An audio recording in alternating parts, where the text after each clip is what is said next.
먼저 이렇게 시간 내서 저희 온라인 IR에 참석해주신 많은 여러분께 감사 인사드리겠습니다.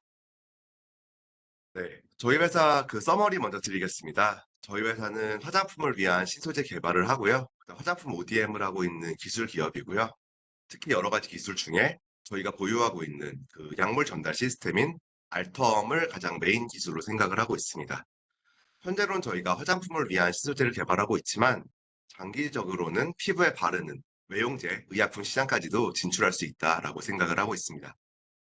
알텀에 대해서 조금 말씀을 드리자면요. 알텀은 화장품 유효 성분의 피부 흡수율을 약 60배 이상 개선시켜주는 혁신적인 플랫폼 기술입니다. 많이들 알고 계시는 리포좀이랑 뭐 기전은 다르지만 뭐 유사한 효과를 보여줄 수 있다라고 생각을 하는데요. 리포존 같은 경우엔 이미 화장품 원료 기준으로도 거의 800억 정도 이르는 굉장히 큰 시장을 가지고 있고, 완제 기준으로는 거의 7조 원 정도 되는 굉장히 큰 어떤 화장품 원료이긴 합니다. 그래서 저희는 약간 이런 리포존과 같은 피부 흡수하면 떠오르는 약간 대명사가 같은 그런 기술로 알텀을 키우는 것을 목표로 생각하고 있습니다. 알텀을 결국 키운다라는 것은 뭐 기술적인 완성도도 중요하지만 이거를 소비자에게 알리는 것도 굉장히 중요하다라고 생각을 하고 있어요. 크게 세 가지 단계로 저희가 생각을 하고 있는데, 첫 단계로는 알텀이 들어간 저희 자체 브랜드 이데는을 알리는 것이 저희의 첫 단계라고 생각을 합니다. 그래서 이러한 목적으로 작년 8월 정도부터 저희가 이데넬 브랜드를 프로페셔널, 그러니까 시술용 브랜드로 만들어서 지금 해외 진출을 시작을 하고 있고요. 그 다음에 이 원료 마케팅이라는 건 사실 뭐 마케팅에 돈 쓰는 것도 중요하지만 어떤 백업 데이터들을 모으는 게 굉장히 중요하다라고 생각을 합니다. 그래서 저희 알턴 펩타이드가 얼마나 좋은 원료이고 어떤 메커니즘으로 운영이 되고 있는지 같은 것들을 저희가 뭐 논문도 준비하고 그다음에 뭐 저널에 기재를 한다라든지 뭐 이런 것들에 대해서 저희가 준비를 하고 있는 그런 상황입니다. 마지막으로는 결국에는 어떤 리포존과 같이 대표적인 원료가 되려면 저희뿐만이 아니라 다른 회사들도 저희 원료를 팔아야 된다라고 생각을 합니다. 다만 제가 이 방법으로 몇 년 전에 진행을 하다 보니 ODM을 먼저 하는 건 좀 효과성이 떨어지는 것 같더라고요. 그래서 저희 자체 브랜드를 먼저 알리고 그 이후에 ODM 확장하는 것들을 좀 고민하고 있습니다.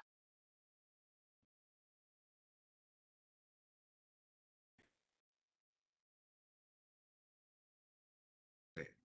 저희 아까 전에 말씀드렸던 사업 세 가지고요. 먼저 저희는 화장품 신소재 사업을 진행을 하고 있고, 그다음 화장품 ODM 사업 같은 경우에는 저희가 공시했지만 기존에는 저희가 저희 자체 브랜드 혹은 관계사 ODM뿐만이 아니라 외부에 있는 브랜드의 ODM도 진행을 했었습니다.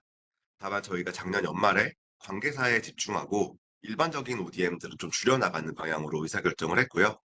마지막으로 의약품 외용제 같은 경우에는 분명히 저희한테 열려있는 기회라고 생각은 하지만 저희 회사의 어떤 역량이라든지 자본력의 한계 때문에 단계별로 해 나가는 것이 맞다라고 생각을 합니다.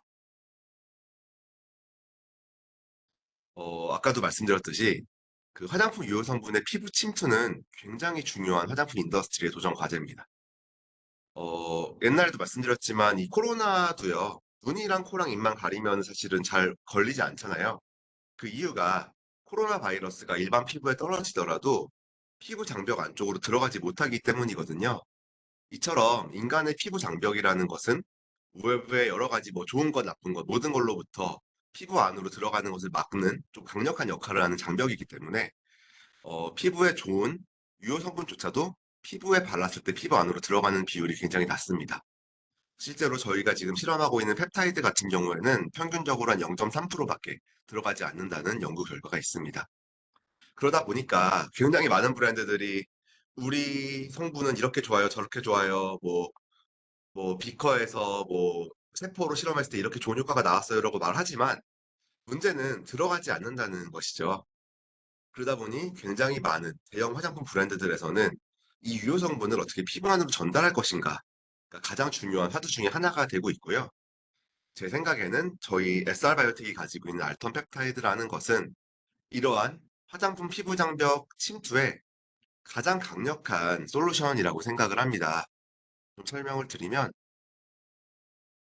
뭐 이런 식이거든요. 저희 기술은 스피큘이라는 니들의 유효 성분을 붙이는 기술입니다. 이거는 되게 중요한 게 뭐냐면요. 화장품 안에서나 피부 바깥에서는 절대로 떨어지지 않아야 됩니다. 평소에는 단단하게 붙어 있다. 피부에 발라서 피부 안에 들어가는 순간 떨어져야 되는 거죠. 그래서 저희 기술의 핵심은 피부 밖에선 단단하게 결합되어 있고 피부 안에 들어가면 떨어져서 방출되는 이런 것들이 저희 기술의 핵심이고요. 이런 어떤 메커니즘을 만들기 위해서 저희가 15년 동안 굉장히 오랜 기간 많은 돈을 들여서 연구 과제를 수행을 했었습니다. 네, 이건 뭐 좀 더 구체적으로 말씀드리면 이렇게 각질층이 사실 피부 장벽이거든요. 저희 이제 알턴 펩타이드 같은 경우에 피부에 바르게 되면은 피부 장벽이 한 30 마이크로미터 정도 됩니다. 저희 바늘이 한 250 마이크로미터 정도 되거든요.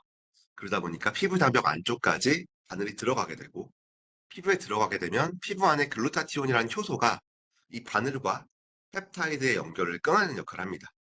그래서 평소에 굉장히 단단하게 결합되어 있던 이 둘이 피부 안에 들어가면 글루타티온으로 인해서 떨어져서 피부 안에서 방출되는 그런 기전을 가지고 있는 기술이라고 생각하시면 될 것 같습니다. 원료적 강점에 대해서 말씀드리자면 사실은 제가 이 회사 인수한 지 3년이 넘었는데 그 당시에 굉장히 많은 유효 성분을 피부 안쪽으로 전달하는 기술을 가지고 있는 회사들에 대해서 검토를 했었습니다. 그래서 뭐 요즘에 굉장히 많이 하고 있는 뭐 마이크로니들 패치 같은 회사들도 있었고요. 초반에 말씀드렸던 리포존과 같은 기술을 가지고 있는 회사들도 있었습니다. 그 이외에도 뭐 MTS라든지 이런 여러 가지 기술들이 있었는데요. 제가 봤을 때는 알톤 펩타이드가 가장 유니크하고 저희밖에 없는 좀 굉장히 특이한 기술이라고 생각을 했고요. 두 번째로는 피부 안으로 들어가는 메커니즘이 굉장히 직관적이면서 과학적이라고 생각을 했습니다. 그리고 실제로 피부 안에 들어간다고 하는데 발랐을 때 느낌이 없는 것들은 사실은 소비자들이 믿기가 어렵거든요. 근데 저희 같은 경우에는 굉장히 미세한 바늘이 피부 안으로 들어가는 그런 느낌들이 느껴지기 때문에 피부 흡수를 실제적으로 고객이 느낄 수 있다는 점에서 장점이 있다라고 생각을 했습니다. 그래서 제가 봤던 거의 10개 정도 회사 중에 SR 바이오텍의 피부 침투 기술이 가장 매력적이라고 생각을 해서 제가 인수를 하게 됐고요. 실제로 임상을 해봐도 굉장히 좋은 효과가 나오는 걸 확인할 수 있었습니다. 여기 인비트로 같은 경우엔 세포 수준에서의 실험이고요. 사실은 이런 인비트로에서는 잘 나오는 원료들이 굉장히 많습니다. 왜냐하면 이 인비트로 실험에서는 피부 장벽이 가정되어 있진 않거든요. 그래서 일단 피부 안으로 들어갔다라는 가정하에 얼마나 피부 세포에 영향을 미치는가, 약간 인비트로 실험인데요. 인비트로 실험에서도 굉장히 잘 나왔을 뿐만이 아니라 저희는 인비보, 그러니까 인체를 대상으로 한 실험에서도 굉장히 결과가 잘 나왔습니다. 더욱 중요한 건 저희가 설계했던 피부 흡수 실험인데요. 이건 저희가 그 돼지 피부 그리고 인체 이 두 가지로요. 일반 펩타이드 대비 알턴 펩타이드가 얼마나 잘 피부에 흡수가 되는지를 실험했던 결과입니다. 보시면 아시겠지만 왼쪽 그래프를 보시면 일반 펩타이드 사실 거의 들어가지 못하거든요. 근데 일반 펩타이드 대비해서 저희 알턴 펩타이드는 약 61배 정도의 높은 흡수량을 보였다는 것을 저희가 외부 임상기관의 임상을 통해서 확인할 수 있었습니다. 예, 이거는 저희가 일반 소비자들도 이해할 수 있도록 이미지로 좀 만들어 본 실험이고요. 이게 돼지 피부를 잘라가지고요. 위에다 바르고 옆에서 촬영을 한 겁니다. 좌측의 이미지를 보시면 저희 알턴 펩타이드에 붙어 있는 펩타이드는 굉장히 밑에까지 내려가서 형광면의 분포가 아래까지 내려가 있는 것을 확인하실 수 있습니다. 반면에 우측에 있는 일반 펩타이드는 형광 물질이 피부 표면 바깥에서만 반짝이고 있는 것을 확인할 수 있습니다.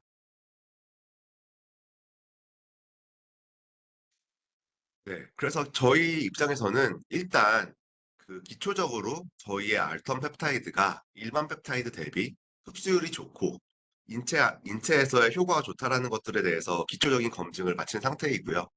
더 중요한 건 이러한 강점을 일반 소비자들한테 알리는 부분이라고 생각을 합니다. 이를 위해서 지금 현재 저희가 가지고 있는 그 로드맵은 크게 3단계입니다. 첫 번째로는 파일럿 테스트를 통해서 일반 소비자의 반응을 확인하고 두 번째로는 가설적으로 확인된 이후에 좀 더 돈을 투자해서 알텀의 매력을 보여주는 것이고요. 그 다음에는 좀 더 이런 것들을 확산시키는 부분인데요. 일단 저희는 지금 파일럿 테스트를 거쳐서 알텀 매력 증명, 즉 2단계에 와 있다고 생각하시면 될 것 같습니다. 파일럿 테스트는 저희가 와디즈라는 클라우드 펀딩 플랫폼을 통해서 진행을 했고요. 저희가 와디즈 뷰티 부문에서 뷰티 부문 역대 1등의 매출을 기록할 정도로 굉장히 좋은 반응을 얻었습니다. 그래서 저는 여러 가지 임상에서 좋은 결과를 얻었고 실제 소비자 대상으로도 되게 좋은 결과를 얻었으니 이제 우리가 이거 브랜드에 좀 더 많은 투자를 할 수 있겠다 라는 확신을 얻고 2단계로 좀 넘어간 상태이고요. 2단계는 저희가 이데넬이라는 피부과, 에스테틱, 피부 관리실용 프로페셔널 브랜드를 만들어서 이 브랜드를 해외 진출시키는 부분이라고 생각을 하고 있습니다. 이 부분은 저희가 작년 8월 라스베가스 박람회 참석 이후에 가능성을 확인한 부분이고요. 작년 8월에 라스베가스 박람회에서 가능성 확인한 이후에 저희 제품 라인업을 일반 소비자 위주의 제품에서 프로페셔널 위주의 제품으로 바꾸고 있었습니다. 그래서 이러한 제품 라인업 변경 작업이 지금 대략 한 올해 3월, 2월에서 3월 정도에 거쳐서 끝나게 됐고요. 현재는 이제 본격적으로 해외에 나가기 위한 인증을 받고 있는 단계입니다. 구체적으로는 유럽의 CPMP란 인증을 지금 진행하고 있고요. 미국의 FDA, 이건 뭐 약품 FDA는 아니고요. 화장품으로 판매하기 위한 FDA를 진행을 하고 있는 상황입니다. 그리고 저희 신소재 알텀의 그 중국 원료 등록을 위해서 정부 과제를 통해서 알텀을 중국에 이제 원료 사전에 등록하는 그런 단계를 밟고 있습니다. 알텀, 즉 이데랄이라는 브랜드가 잘 알려진 이후에는요.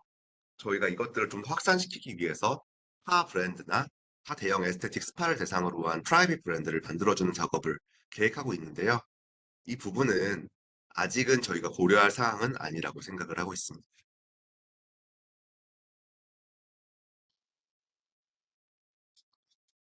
네, 이건 아까 전에 말씀드렸던 저희 와디즈 파일럿 테스트 결과인데요. 아까 말씀드린 것처럼 와디즈 뷰티 카테고리에서는 당시 기준으로 역대 1위를 기록할 정도로 센세이셔널한 그런 결과를 얻을 수 있었고요. 특히 만족도가 굉장히 높았습니다. 아무래도 매출이 커질수록 만족도는 떨어지는 경향을 보이는 게 일반적인데 만족도가 굉장히 높았다는 점에서 저희는 뭐 양과 질 모든 걸 잡았다라고 생각을 하고 있습니다. 예, 이거는 뭐 저희 고객한테 받은 편지인데요. 좀 인상 깊어서 제가 넣어봤어요. 그래서 고객분이 저희 브랜드를 써보시고 너무너무 좋아서 본인이 이제 외국 가서 출장 가서 비싼 브랜드를 써왔었는데 그런 것보다 훨씬 더 좋아서 너무 감동을 했다. 뭐 이런 내용들이고요. 아무래도 고객의 진짜 보이스가 굉장히 중요하기 때문에 저희 내부적으로는 이제 약간 자신감이 떨어질 때마다 이런 내용들을 보면서 좀 자신감을 얻고 하고 있습니다. 네, 이건 아까 말씀드렸던 왜 우리가 스파 에스테틱 타겟 브랜드로 저희가 리브랜딩을 해야 되느냐에 대한 부분인데요.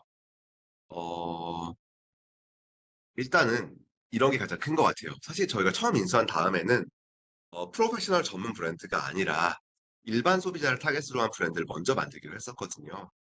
아무래도 크레이버가 스킨 천사를 비롯한 일반 소비자 대상의 브랜드를 굉장히 잘하는 회사이기 때문에 처음에는 일반 소비자 대상의 브랜드를 만드는 게 맞다라고 생각을 했습니다.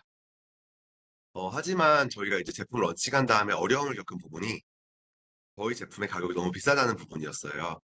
아무래도 저희 제품은 싼 게 보통 7만 원, 8만 원, 비싼 게 30만 원 넘어가는 그런 제품들인데 소비자들의 반응은 야, 그 돈 내고 살 바에는 내가 알려져 있는 뭐 라메르나 뭐 달팡이나 아니면은 뭐 라프렐이나 이런 브랜드를 사지. 내가 굳이 그 돈 내고 한국의 브랜드를 살 이유가 없다. 라는 피드백을 좀 굉장히 많이 받게 됐고요.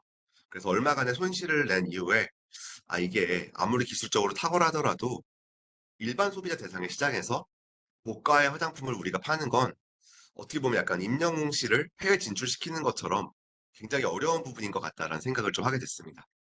그래서 조금 이제 생각을 바꿔서 차라리 그럼 조금 더 변별력이 있고 브랜드가 아니라 좀 더 어떤 기술적인 면에서 집중을 해서 구매 의사결정을 하는 살롱이나 에스테틱 특히 그분들은 가격에 대한 바틀렉이 조금 더 허들이 좀 낮은 편이더라고요. 그래서 좀 더 전문적인 브랜드 저희가 만들고 있는 이런 논문이라든지 저널에 실리는 내용들 혹은 저희가 만드는 컨텐츠에 반응할 수 있는 스파나 에스테틱 같은 살롱을 위한 브랜드를 만드는 게 맞을 것 같다라는 생각을 하게 되었고요. 그래서 저희는 이제 프로페셔널 전문 브랜드로 좀 저희가 피버팅을 하게 되었습니다. 그리고 국내 시장보다는 해외 시장을 좀 가져가기로 했는데요. 아무래도 국내 시장 같은 경우에는 스피큘, 저희 내부적으로는 알텀의 열화 버전이 스피큘이라고 생각을 하거든요. 왜냐하면 스피큘은 바늘밖에 달려있지 않고 저희 사실은 바늘은 전달체일 뿐이고 진짜 목적은 바늘을 통해서 유효 성분을 전달하는 이 유효 성분에 있기 때문에 저희 스피큘이 저희와 비교했을 땐 굉장히 좀 열등한 버전이라고 생각을 합니다. 물론 뭐 기술에 대한 해석은 사람마다 다를 수 있겠지만요. 그래서 아무래도 스피큘이 어느 정도 그 마켓 쉐어를 가져가고 있는 한국보다는 해외에 집중하는 게 맞을 것 같다라고 생각을 해서 글로벌 시장에서의 프로페셔널 타겟으로 저희는 사업을 전개하고 있습니다. 실제로 저희가 작년 8월 라스베가스 이후에 굉장히 많은 해외 박람회를 참석을 하고 있는데요. 모스크바, 마드리드, 두바이, 그 다음에 이번 달라스, 그 다음에 뉴욕, 볼로냐, 디셀도르프, 바르샤바, 그 다음 런던 이렇게 9개의 박람회에 저희가 참석을 했어요. 저희가 참석했던 모든 박람회에서 굉장히 뜨거운 반응을 얻을 수 있었습니다. 그래서 지금 저희 가설이 맞다라고 생각을 하고 좀 밀어붙여야 되지 않나라고 생각을 하고 있습니다. 네, 이건 저희 재무적인 부분인데요. 저희가 이제 매출 12억일 때 그 이제 저희가 SR 바이오텍을 인수해서 제가 경영을 하게 됐고요. 17억, 57억, 74억, 작년 82억 이렇게 꾸준하게 매출이 성장을 하고 있습니다. 좀 재밌는 부분은 어, 어떻게 보면 관계사 ODM은 좀 저희 입장에서는 좀 로우 행잉 프루트이라고 볼 수 있잖아요. 그래서 뭐 스킨천사라든지 저희 브랜드가 잘 되다 보니까 그런 좀 후광 효과를 얻는 부분도 있었는데 작년까지는 저희가 관계사가 아닌 타사 ODM도 많이 성장을 하고 있었습니다. 다만 이제 제가 제조 전문가는 아니다 보니 타사 ODM 관계도 빨리 성장을 했지만 매출이 늘어나는 만큼 수익성이 빠르게 개선되지 않더라고요. 그래서 지금은 이제 ODM 같은 경우에는 관계사 위주로만 진행하는 게 맞겠다라고 생각을 해서 관계사 ODM에 집중을 하고 있고요. 그 다음에 그 보시면 자체 브랜드 매출 오히려 떨어져서 야, 브랜드를 키우는 대로 피버팅을 했는데 왜 오히려 브랜드 매출 떨어졌냐라고 생각하실 수도 있을 것 같아요. 근데 아무래도 2022년까지는 저희가 일반 소비자 대상으로 브랜드를 만들었었고요. 2023년 하반기부터는 저희가 프로페셔널 기준으로 좀 리뉴얼을 하다 보니까 단기적으로 자체 브랜드 매출이 좀 폭락하긴 했습니다. 다만 이제 저희가 리뉴얼이 거의 끝났고 인증도 지금은 이제 거의 진행하고 있는 단계에 있기 때문에 하반기부터는 저희 자체 브랜드의 매출도 다시 올라올 수 있지 않을까라고 기대를 하고 있습니다. 네. 여기 저희 앞으로의 업사이드는 크게 두 가지가 있다라고 생각을 하는데요. 첫 번째는 알텀이 사실은 플랫폼 기술이거든요. 그래서 저희가 이미 만들어서 그 인기, 그러니까 그 국제 화장품 원료 사전에 등록을 한 알텀 펩타이드 3종 이외에도 새로운 알텀 기술들을 적용한 원료들을 만들 수 있습니다. 예를 들면 알텀 비타민 C, 알텀 콜라겐, 알텀 비오틴 같은 것들 저희가 만들 수 있고요. 그런 것들 저희가 좀 진전이 있었습니다. 그래서 올해 알턴 펩타이드 이후에 제품 라인업들을 좀 런칭하는 것들을 준비하고 있고요. 그다음 의약품 쪽 같은 경우는 사실은 지금은 조금 이르다라고 생각을 합니다. 저희는 이 두 가지 업사이드가 있는 것 중에서는 좌측에 조금 더 집중을 하고 있다라고 봐주시면 될 것 같습니다. 네, 저희 특허 같은 경우에는 과거에 이제 국내만 등록이 되어 있었는데요. 일본 등록도 완료가 됐고, 그다음에 유럽 20개국도 등록이 됐어요. 그래서 지금은 사실 상당히 많은 국가에 저희 알텀 관련된 특허가 등록이 된 상황이고요. 중국과 미국 같은 경우에도 좀 한번 좀 그 거절을 당했는데요. 다시 한번 좀 수정해서 소통을 하고 있는 그런 상황입니다. 네, 이건 저희 정부 과제에 대한 부분이고요. 생산 시설에 대한 부분입니다. 네, 이상으로 저희 IR을 일단 마치도록 하겠습니다. 지금부터는 질문 있으신 투자자분들의 질문에 대해서 답변을 하는 방향으로 진행하도록 하겠습니다.